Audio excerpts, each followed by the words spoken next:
Hi, everyone. This is Jim Pikarski, and I give Dharma talks and teach meditation at the Blue Lotus Meditation Center here in Venice, Florida. Today, I would like to talk about one of the most important exercises to free yourself from the false self. Um, this exercise is probably mostly delineated in Advaita Vedanta, but is also used by certain Buddhists. It's really about finding out what is the true self. Now, there's a couple ways to do this. One way is to be able to notice what awareness is and the qualities of the true self.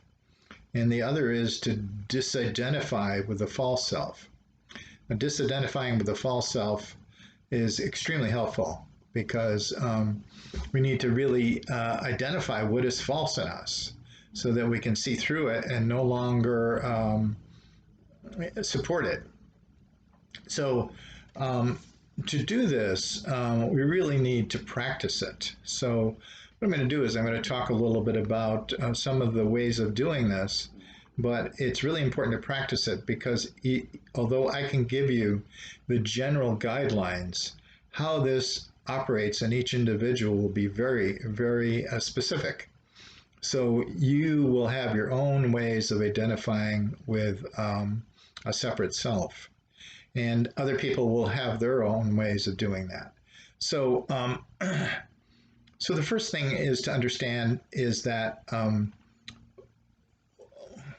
we use a technique called really subject-object. And subject-object is that you are the subject. You are what is experiencing. So anything that can be experienced as an object cannot be you. Okay? So it's like if that door over there or that painting on the wall behind me is an object and I can see it, then I'm different from that object because I can see it. I am not that object. And this is how the subject-object tool works, basically. We look at things we identify with, and then we realize that they are not us. So in Hinduism, they call this not this, not that, and it is Advaita Vedanta. And a lot of people have come to deep realization by using this methodology. So of all the methodologies, probably this is the one that has been most helpful.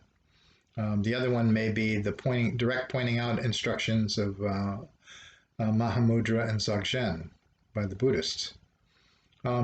So let's take a look at this. So you are not an object. If you can see something as an object, then you are not that. So you are not your car, although people identify with their cars. They get really upset if their car gets injured or whatever. Some people get so identified with their cars that even if a little mar happens on their cars, they get very upset.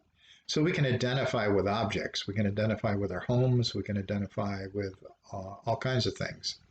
Now, there's one thing of recognizing that these things are practical and of use to us. And the other thing is to be actually identified with them, where we get a sense of self from them. So nobody would like to see their home burnt down because it's expensive and it's really, challenging. However, that's different than being really attached to one's home. Being really attached to one's home may make it more difficult for you to go through that. So this type of attachment or identification is more of a psychological thing. So we can identify with having a lot of money. Our egos can be identified. If we have a lot of money, we feel good about ourselves. If we don't, we feel bad about ourselves. Again, we can identify with power. We can identify with all kinds of things to try to make us feel better. We can identify with being liked. And if we're not liked or somebody doesn't treat us well, we can kind of get upset. So and the reason is because we're identified with these things. It's nice to be liked. It's nice to have money. It's nice to, have some power in your life. But when we get identified with them, they get out of control. And they create suffering for ourselves. So looking at all these objects, we have to realize that we're not them. We have to take our identity back from them. to realize that I cannot be that if I am the one that's viewing it, if I am the one as the subject that is viewing it. Now, can be pretty obvious when we talk about objective things like objects out in the environment. But when we talk about mental objects are like things that go through our minds. So, for instance, we can get identified with our name. And if somebody, name is a functional thing. It's just, it's there to help us get through life. However, we get identified with it. If somebody messes up our name, we can get really upset with them because our identity has become not only in our name, but people have to pronounce it correctly. So that's one thing that is kind of a mental phenomenon, a name. But we can also get identified with all kinds of beliefs and thoughts about ourselves. One of the things we get identified with is that, and this is kind of hard to understand, but it's, the fact that we're in a human body, and to function in this world, we need to see ourselves as separate from the world around us to be able to function physically.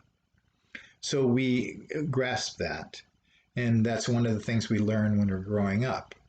However, it also conditions us. It conditions us to have an idea of ourselves as separate from the world. Our bodies are separate from the world. But is awareness separate from the world? We don't even know who we are, so we don't know if we're separate from the world or not separate from the world. But we assume we're separate from the world simply because of the body conditioning. So another thing that we can be identified with is our moods. So I'm a gloomy person, or I'm a depressed person, or I'm this, or I'm that, or I'm going through this mood. When we identify with a mood, what happens is that we can actually help the mood continue for a longer period of time because we're actually stoking it with our belief system and our ideas about it. So if I see myself as a depressed person, that's going to help continue it. And it may be difficult for me to experience anything else. There are many other things about being a depressed person too, is that I have a story going. So we identify with our stories. So the story may be that, oh, nothing happens for me that's good. People are, abusing me in some way. Some of this may be true or not true, but the idea is it isn't just to recognize it as a fact, it's to take it on as an identity. And when we take these things on as an identity, then we suffer and we get lost. We get lost in the world. Sometimes people say you need to be in the world, but not of it.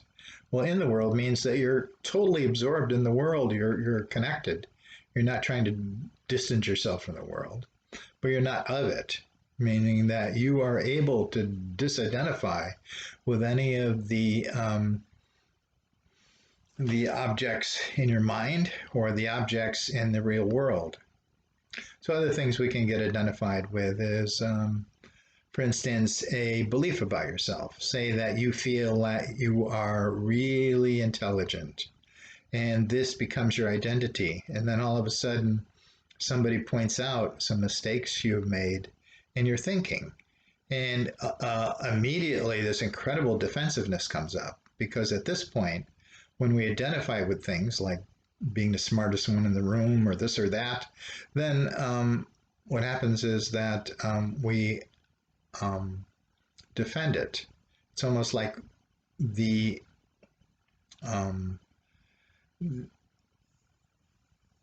instincts that are there to protect our body are now in the service of protecting our ego. So we can get, actually sometimes people can be very violent when somebody disses them or whatever. So somebody calls you a name and it really irks you because it's offended your ego. So the ego basically in this sense is an identification, a particular identification with some quality that you think you have. And but the thing with all qualities, they tend to come and go. So it's not good to identify with any particular quality because no matter how smart you think you are, you're going to make mistakes and you're going to say something stupid sometimes. So, and that's going to leave you vulnerable.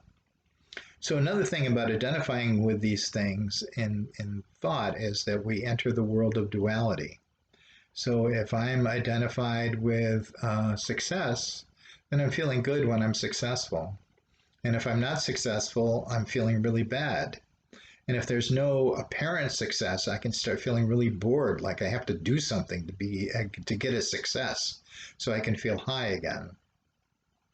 So a lot of times these things can actually lead to certain types of addictions to success, money, and power. But all other kinds of addictions too, being liked or whatever it may be. So so it's really important to understand that you are not an object. Anything that you can see is an object. Even a mood is an object because you can identify it. And so we can disidentify with any objects, and that's one of the ways we can do this. You can also disidentify with anything that's impermanent. Anything that comes and goes cannot be you. It cannot be you because you are a continuous awareness. And because you're a continuous awareness, you don't come and go. You are there all the time, consistently. If you ask a person, "Are you aware in the morning, at night?" They're in the middle of a basketball game, and you stop them and ask them if they're aware. They say, "Of course. Let me shoot." And so awareness is continuous. It doesn't matter what we're doing or whatever. So we are awareness, but we're not something that comes and goes. And all these ideas about ourselves come and go. And so when we invest ourselves in a particular idea of ourselves, we invest ourselves in something that comes and goes. And the more we invest in these things, then the more painful it's going to be when these things go, because they will go at some point. The only thing that's absolutely reliable and continuous is awareness. The last way of doing this is by understanding that anything that you can define with thought is not you. Thought creates separation. So in this room, if you're looking behind me, you can see a painting on the wall, a place for the heat vent, or in Florida here, air conditioning vent mostly. There's a door right behind my head. There's a bureau next to me on the right side, on my right side. So you can see these things. And once you see them and name them, they become specific and separate. Now, the thing is that we are a wholeness. We are not a separate, fragmented being. And if you identify with anything that you can delineate with thought, then what you're doing is you're identifying with something that is partial, that's a part, that's a fragment, that will cause you conflict because it's not who you truly are. Who we truly are is beyond subject and object. It's beyond impermanence, and it's beyond the mind and all its separative naming functions. So when you do this exercise of not this, not that, what we have to do is we have to go through all these things and we have to see specifically what we identify with. And if we understand what we identify with, then we can see that it is an illusion. And when we see that it is an illusion, then it's easier to let go. And sometimes the person can see this all at once and they just let go of it. Other times you have to see it again and again until you can truly understand how you're doing this. So this neti, not this, not that exercise can be incredibly important for your own self-discovery and truly free you from the suffering that's caused by identifying with things that are separate objects, thoughts, moods, all these things. So good luck with this. And I would really encourage you to go through this because going through this is one of the fastest ways to realize yourself.